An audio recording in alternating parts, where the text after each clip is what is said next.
I've covered a lot of fast food freakouts, but this one might be the new gold medalist in the human brain on airplane mode category. Usually these meltdowns are over tiny mistakes. Wrong drink, cold fries, the existential horror of receiving pickles when you said, "no pickles." What you think you're going to do? Now tell me to calm down. Now tell me to be quiet. You better get my money, miss. Somebody better get my money. Take your money. Somebody better get my money before I start asking the people get my money, put it right in the same way I gave it to you. But then you have the truly legendary cases, like the guy who literally killed a Subway worker because they put too much mayonnaise on his sandwich. Imagine being so catastrophically stupid that mayo becomes your supervillain origin story. Absolute black belt idiocy. And sadly, that wasn't some one in a billion cosmic fluke. Fast food rage is basically a daily side quest in America. Now today's disaster class, this one has a full video and it is more shocking than the first time you saw a boob in real life. My eyes were wider than Wi-Fi routers during a lightning storm. The amount of chaos in this video over something microscopic is unreal. So here's the lore. A guy walks in late at night and orders chicken and waffles, plus fish and coleslaw. He eats it, he enjoys it, he leaves. 45 minutes later he returns, which already screams, nothing good is about to happen, and decides that actually, no, he wanted chicken wings, not tenders. And like an entitled Disney villain, he demands fresh wings right before closing time. The manager, who deserves sainthood at this point, offers him a refund, even though the guy inhaled every crumb of what he ordered. All he asks for is the card used to pay. But then the customer spots a bag containing someone else's order, chicken wings, and this somehow triggers the same rage level as discovering your spouse cheating with your identical twin.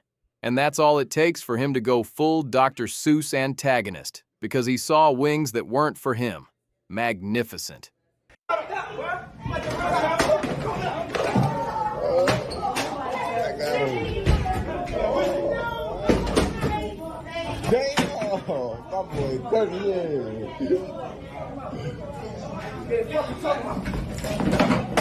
We enter the footage mid-boss battle. He's already flinging himself across the counter like a budget WWE wrestler, ripping at the card reader like it owes him money.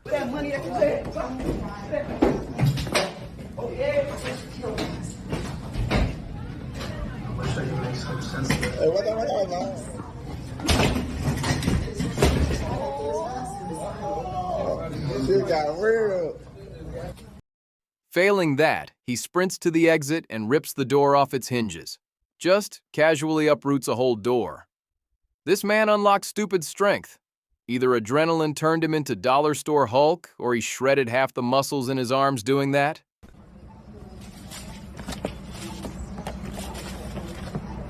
Oh, my stars. He don't know. The worker comes out swinging a baton or stick or whatever medieval weapon was available. He chases the guy out, tapping him like he's trying to kill a mosquito with bad attitude. The customer tries using the ripped-off door as a weapon, genuinely attempts a door swing combo like he's in an RPG. Shockingly, the door weighs more than his 2 remaining brain cells, so that goes nowhere. They end up wrestling on the floor, the ground and pound phase of the encounter. Oh, he did not do that.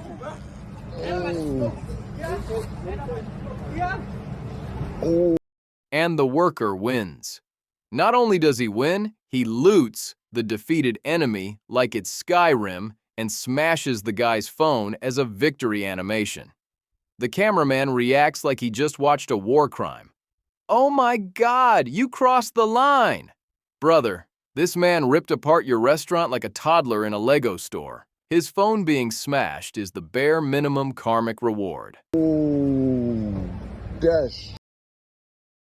So, after losing the ground battle and having his phone obliterated like it was cursed, our hero decides to retreat, regroup, and come back with a tow truck.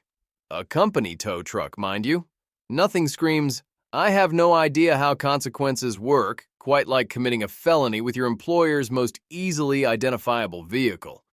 This man rolled up in the Batmobile of self-incrimination, rammed it straight into the building, and then waddled back out like he just parallel parked poorly. What's even more biblical is that he still hasn't been caught. The tow truck has a company logo the size of a billboard. Half the engine is hanging out.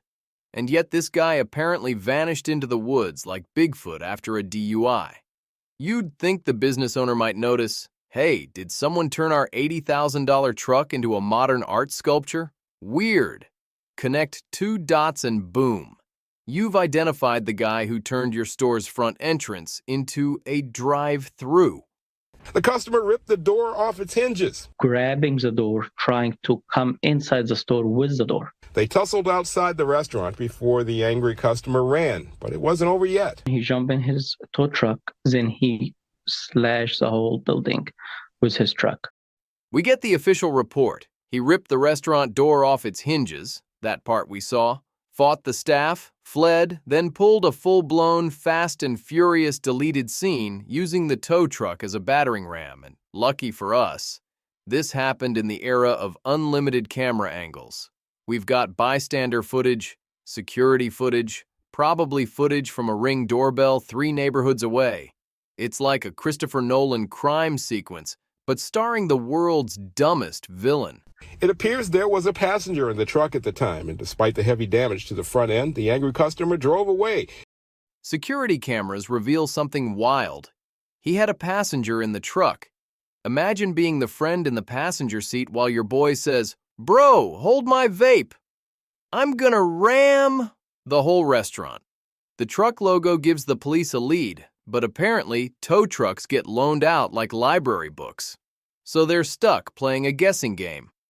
Okay, who borrowed the giant metal brick that smashed into a building at Mach 3? Now, the truck had a logo on it, a solid lead, right? The towing truck companies, sometimes they lent their trucks to each other. So, he says police told him that doesn't identify the driver.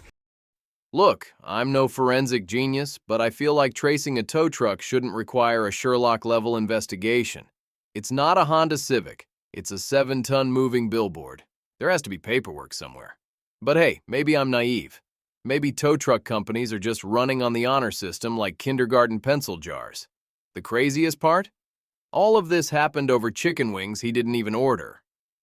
The man ate a full feast. Tenders, waffles, fish, coleslaw, enough food to send a horse into a coma. He wasn't even hangry. This was pure, uncut, pharmaceutical-grade entitlement. They tell him, no wings. We're closing. And he basically unlocks a GTA Rampage mission. And this isn't even the only time fast food has been the catalyst for vehicular terrorism. Just a few months ago, a woman rammed her car into a Popeyes because they forgot her biscuits. Imagine throwing your entire life away because your bread was MIA. In my head, she probably whispered, "for the biscuits," before flooring it like a martyr. Fast food workers don't get paid enough to deal with this circus. They face an endless parade of unhinged NPCs who think assault is a reasonable response to minor inconveniences. I'm hoping the restaurant recovers, nobody was seriously hurt, and that Mr. Tow Truck Terminator eventually gets identified and held accountable. That's about it. Stay safe out there, and for the love of God, don't commit a felony over chicken wings. Bye, guys.